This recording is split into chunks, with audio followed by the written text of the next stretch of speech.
Ġie inawgurat ġnien Viktor Kalvanja fil-Mosta, fġieħ il-memorja tal-konsulent fil-pedjatrija Maħbub minn Bosta li miet traġikament fl-4 ta' Jannar li għadda wara inċident ta' traffiku.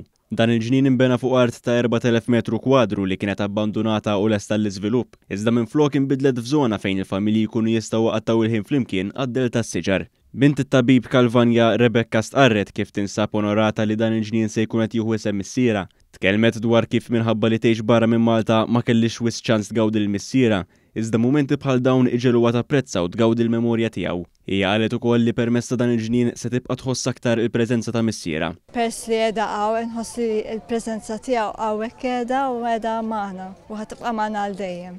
Preżenti għall-inaugurazzjoni kien hemm il-Ministru responsabbli mill-Ambjent Mirjam Dalli li qalet li dan il-ġnien huwa parti minn wiegħda tal-Manifest Elettorali Laburista li permezz tagħha aktar spazji jingħataw lura lill-komunitajiet.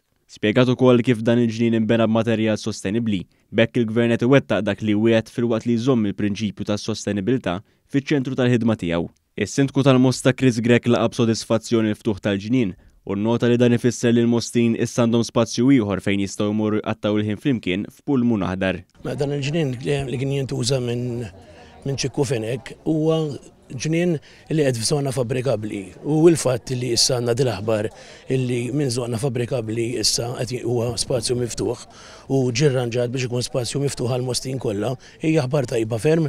L-ewwel ħaġa mhux se jkun hawn bini dawn is-siġar taż-żebbu se jiġu preservati.